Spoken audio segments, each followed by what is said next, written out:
Olá, começa agora o programa Código de Honra, programa feito em parceria do Instituto dos Advogados de São Paulo, IASP, com o Tribunal de Justiça de São Paulo, TJSP. Hoje nós contamos com a ilustre presença da professora Maria Garcia, professora titular de Direito Constitucional da PUC de São Paulo e também vice-presidente do Instituto dos Advogados de São Paulo. Como vai, professora? Tudo bem? Bom dia, muito bem, obrigada. O tema que nós vamos falar hoje, professora, é um tema que me instiga muito a curiosidade e provavelmente de todos os nossos telespectadores, que é o tema do assédio moral, bullying, né, assim chamado. Me conta, o que é o bullying? O bullying é todo tipo de conduta constrangedora de outra pessoa. Uma desconsideração, fazer de conta que não vê, não cumprimentar, não chamar esta pessoa para fazer parte de um grupo nas empresas ou mesmo nas escolas. Então, todo tipo de desconsideração da pessoa do outro, de não reconhecer a pessoa do outro, é chamado de assédio moral ou bullying em inglês. E por que tanto se fala hoje em bullying, assédio moral, né? Os temas da atualidade, isso está assim sendo comentado a todo momento. Por que tanto se fala Sem nisso? dúvida, isto sempre existiu, mas agora nós temos uma lei 13.185 de 2015 que entrou em vigor em fevereiro deste ano. E a lei recomenda que haja divulgação, que haja debates, que haja conscientização de que existe o bullying, embora muitas vezes a própria pessoa que pratica não tenha consciência de que está praticando bullying. Daí a necessidade de debate, de divulgação. A senhora pode nos citar alguns exemplos dos principais casos de bullying que a pessoa pode não perceber que está praticando? Sem dúvida. Por exemplo, numa empresa, reunir-se um grupo, não chamar outra pessoa que está lá presente. Por exemplo, não cumprimentar. Como eu disse, é comum a pessoa entrar numa sala e diz um bom dia e os circunstantes não respondem. Isso é um bullying, é o assédio moral, que causa uma dor psicológica. É uma dor psicológica, por isso chamado que dá ensejo até ao dano moral, a pedido de dano moral. Então, isso entrou no nosso direito porque há um movimento grande já, desde o século passado, da reunião de novo do direito com a moral. Há anos atrás, o direito era o direito, a ciência jurídica, e a moral era o tipo de comportamento humano em sociedade. Mas houve um movimento de que o direito não pode ignorar a moral, a ética. E com isto, as teorias, os professores, os que publicam, que escrevem, vêm trazendo à baila a questão da moral e a questão da ética. E, por consequência, a questão do assédio moral, que é o bullying. Entendi. E como que ocorre o bullying nas escolas, que também se fala muito? Nas escolas é um bullying característico, porque a criança, ela é honesta e sincera. A criança, ela demonstra o que sente. Ela não tem ainda aquele grau de discernimento que a pessoa adulta tem, para saber o que deve dizer, o que deve fazer. E a criança também traz uma educação de casa. Uma educação que pode ser uma deseducação. Então, se ela chega à escola, tem um coleguinha que fala com um defeito, que tem um defeito qualquer, é muito quieto ou é muito barulhento, então a criança começa a chamar, a publicar, a trazer à atenção aquilo que lhe causou surpresa no seu coleguinha. E sem compaixão. Sem compaixão, porque a criança realmente é sincera e honesta. E com isso ela vai causar um dano muito grande num coleguinha. Magro demais, gordo demais, tem língua presa, fala com um defeito, ou tem um defeito físico qualquer. Então, a própria sinceridade da criança, sem ela ter consciência disto, é que vai causar o bullying. Mas na criança que é vítima, aquilo é uma coisa medonha. Medonha. Muitas vezes afasta a criança da escola. E às vezes a criança não diz em casa o que é. Ou às vezes ela nem sabe dizer o que é.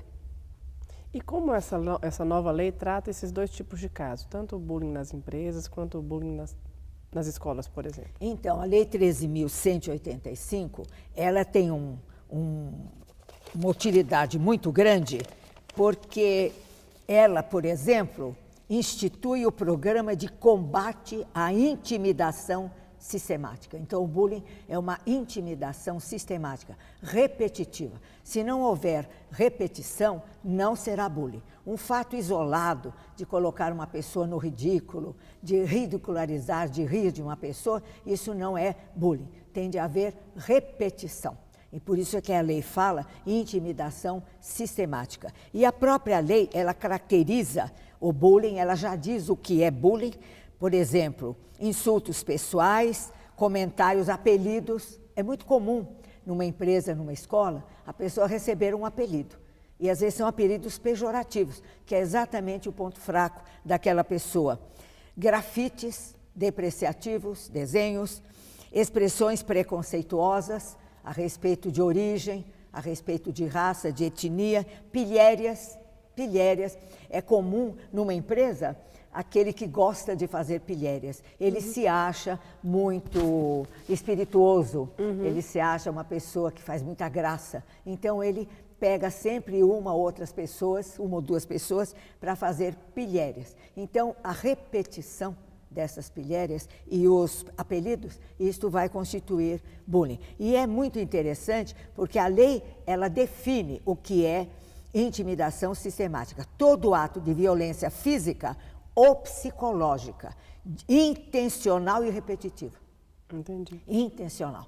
Porque às vezes eu mesma poderia fazer uma pilhéria, uma brincadeira com uma colega, mas não é intencional. Eu não quero desconsiderar, eu não quero infligir uma dor moral. Então, isto não é bullying, é apenas falta de educação ou falta de ocasião. Aqui tem de haver toda violência física ou psicológica, intencional e repetitiva. Isto vai constituir bullying.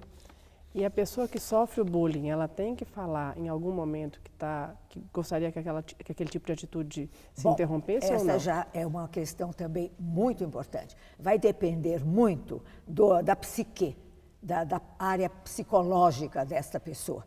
A pessoa que não se sente atingida pelo bullying, que ela tem um autoconhecimento muito bom de si mesma, que é uma coisa que muitas vezes falta na nossa educação, o autoconhecimento. Quem sou eu? Como sou eu? E aí, então, ela não se perturba por isso. Então, ela simplesmente desconhece. Isso pode acontecer. Mas há casos em que a pessoa tem um problema psicológico, tem um preconceito a respeito de si mesmo. E ela, então, vai sofrer muito com aquilo. Ela está numa escola ou ela está numa empresa, onde isso acontece muito. O número de processos a respeito disso é muito grande.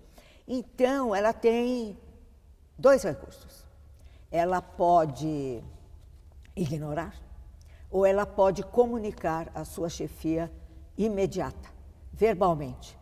Ou então comunica, se não houver nenhuma providência, a sua chefia imediata, aquele que está acima, conversando, expondo o problema que vem sofrendo. Em ultíssimo caso, por escrito. Porque aí vai causar realmente, desencadear um processo em que a própria pessoa pode vir a ser prejudicada. Por esse caso, a gente nota como é difícil enfrentar o bullying. Como é difícil enfrentar o bullying. Daí, como diz a lei, a necessidade de discutir, de divulgar o que é bullying nas empresas e nas escolas. Eu mesma tenho dado várias palestras a respeito de bullying. No Hospital das Clínicas, por exemplo, eu faço parte da comissão de bioética e lá são mais de 20 mil funcionários. Então, não é possível dar aulas de bullying. Então, foi gravada também uma palestra e dei uma palestra pessoal sobre bullying, para as pessoas que cometem bullying e não têm a consciência disso, verificar que é uma atitude danosa. Parece engraçada, espirituosa, mas é danosa a outra pessoa. E a pessoa que sofre o bullying também se sentir encorajada a tomar providências a respeito. Evidentemente, com muita discrição.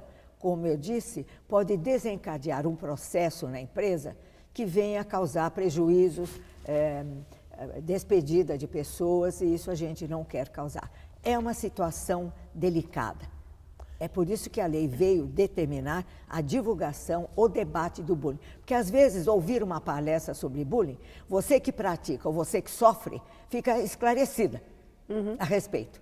Então você pode não tomar conhecimento numa atitude de respeito a si mesmo. Há um grande filósofo norte-americano, John Rawls, que ele fala do autorrespeito e da autoestima.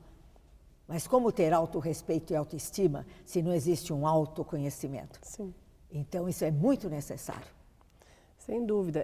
E pensando nessa nova lei, quais são as penalidades, então, para as pessoas que praticam o bullying nas empresas, né? Sem dúvida. É evidente, depende da discrição da chefia. A chefia pode chamar, conversar, depois conversar com ambas as pessoas, discretamente, sem chamar a atenção dos demais, e vai depender muito dessa atitude pessoal das chefias. Como eu disse, pode causar um terremoto na empresa, no setor, ou pode ser uma atitude discreta. E como a própria lei diz que evitar, tanto quanto possível, a punição dos agressores, privilegiando mecanismos e instrumentos alternativos que promovam a efetiva responsabilização e a mudança de comportamento hostil. Veja, a lei diz evitar, quanto possível, a punição dos agressores. Então, tem de haver uma atitude muito discreta das chefias e, no caso das escolas, dos professores ou dos diretores. Porque o bullying na escola não é apenas entre coleguinhas, entre alunos. O bullying pode ser dos alunos com referência aos professores e dos professores com referência a alunos. Isso pode acontecer perfeitamente. Acho que muitos de nós têm exemplos até a dar. Alunos com referência a professores.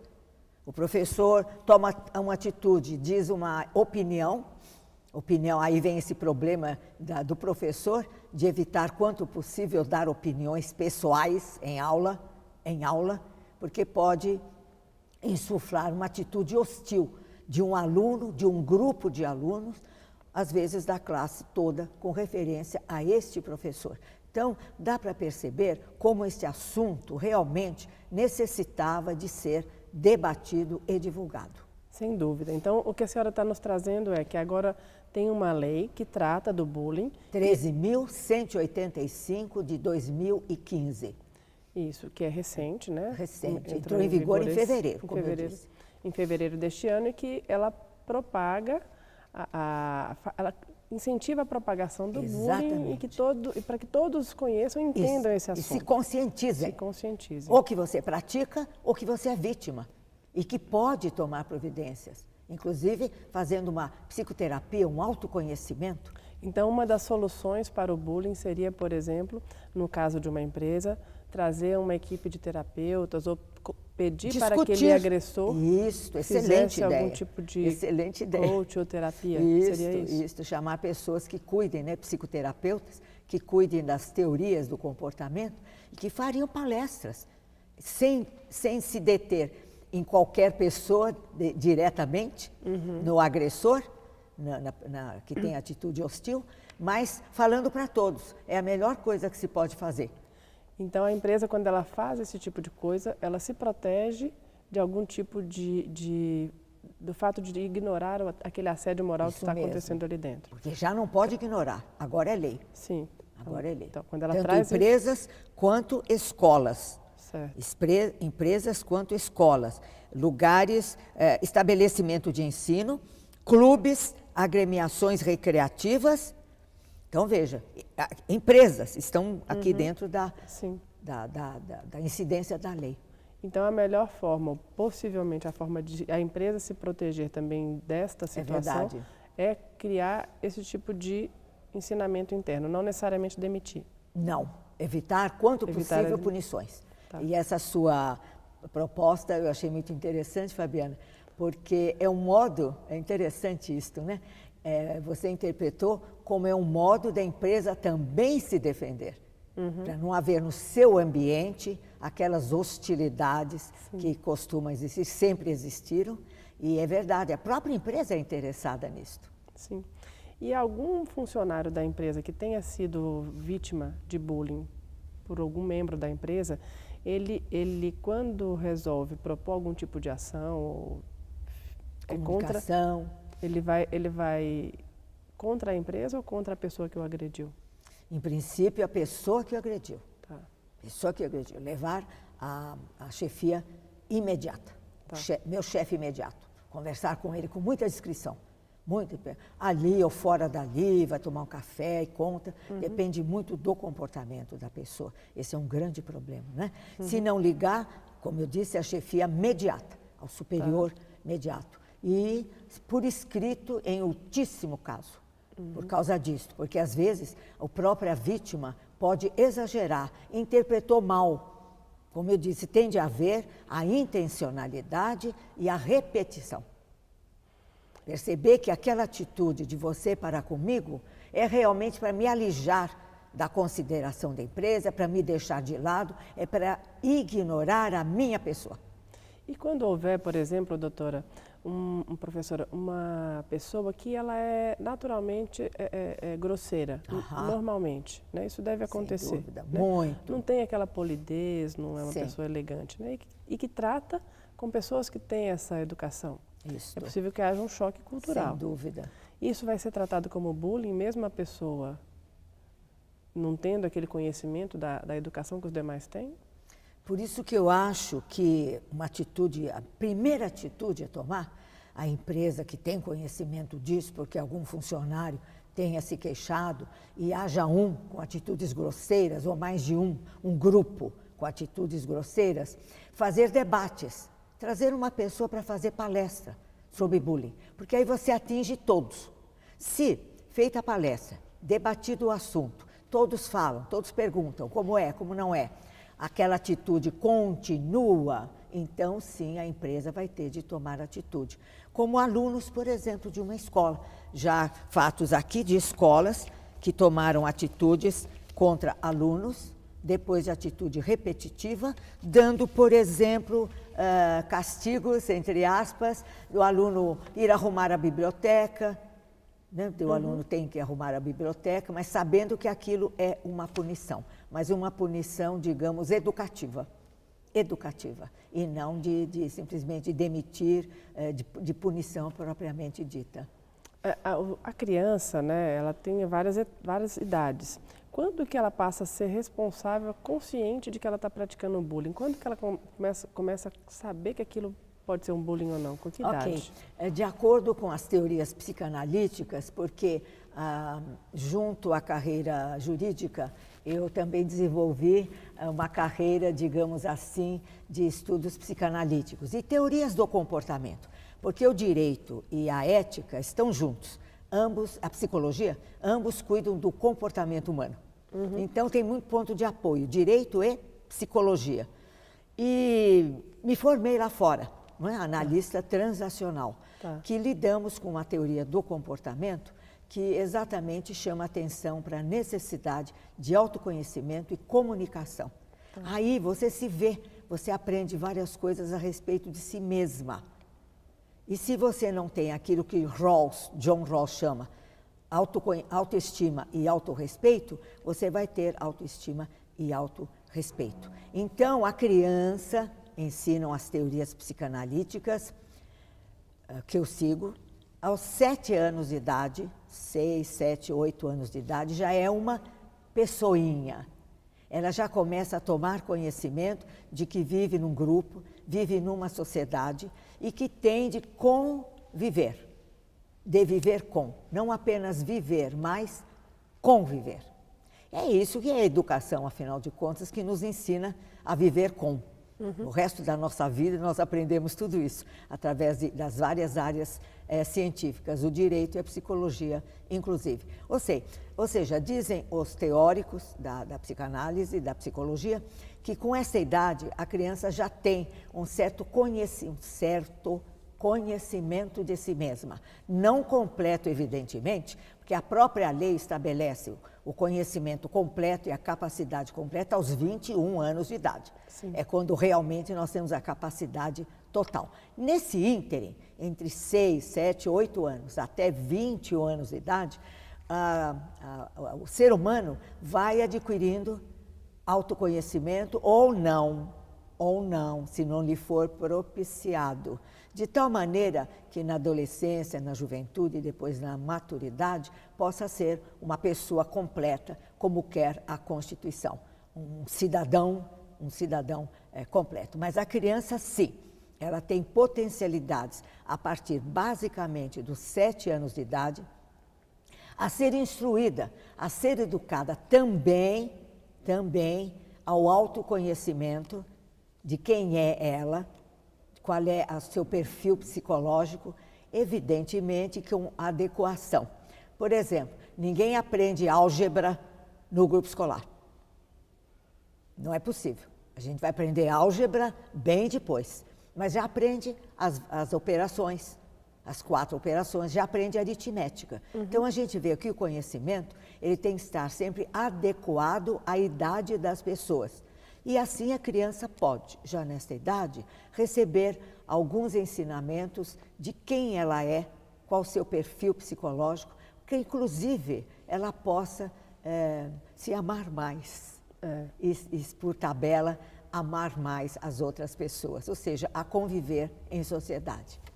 Professora Maria Garcia, uma pergunta que eu sempre costumo fazer no final do nosso programa, e eu vou aproveitar o final do nosso programa com um pouco mais de tempo aqui com a senhora, o que a senhora poderia falar para os jovens adolescentes que estão se formando em Direito, que é boa parte do nosso público telespectador, sobre a carreira jurídica?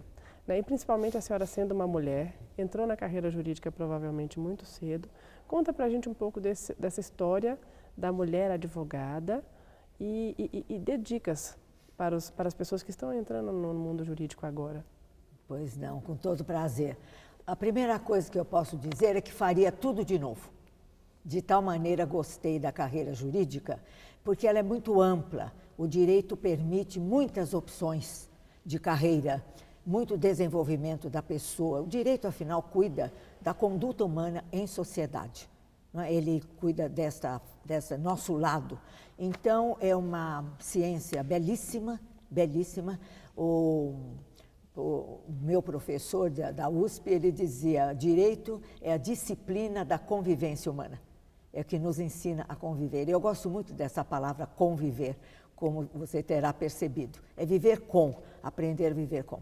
E, sim, dedicar-se com paixão, porque tem de haver paixão. A vocação é exatamente a paixão que você tem por alguma determinada ciência ou arte. Dedique-se inteiramente para ser um profissional como deve ser. Eu nem falo um bom advogado, para ser um advogado. Não tem bom, não pode adjetivar. Ou é ou não é advogado. E não parar de estudar. Não parar de estudar.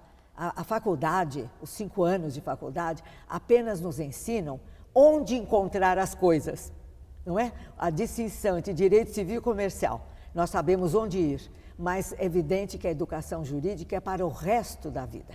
Sempre fazer um congresso, participar de congressos, participar de cursos curtos de extensão, escolhendo a sua área de trabalho e sempre com muita dedicação para ser um profissional como deve ser. Eu comparo o direito a um sacerdócio, como a medicina, a um sacerdócio, porque o advogado, ele não pode se furtar, por exemplo, a orientar as pessoas.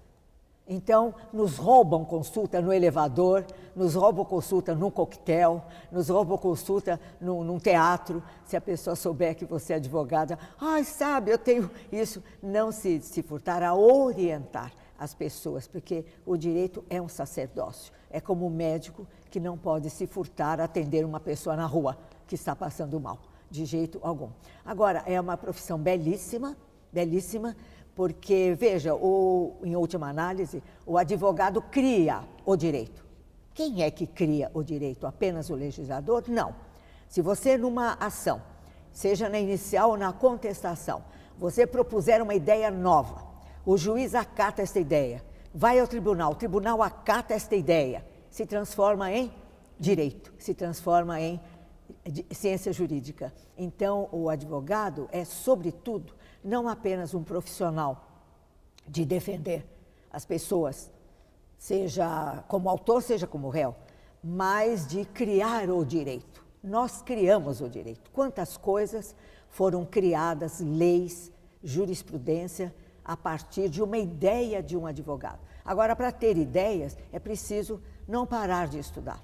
Não parar de estudar. É isso que eu aconselho.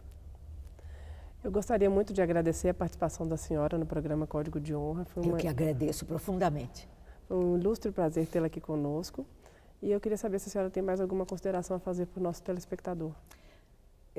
Eu cumprimento primeiro vocês, por causa deste programa tão ensejador de esclarecimento, que é uma espécie de curso também que as pessoas fazem e que os assistentes divulguem, prestigiem e colaborem com essa iniciativa do Instituto dos Advogados e do Tribunal de Justiça do Estado de São Paulo. Parabéns. Muito obrigada pela participação. Nós encerramos o programa Código de Honra agora.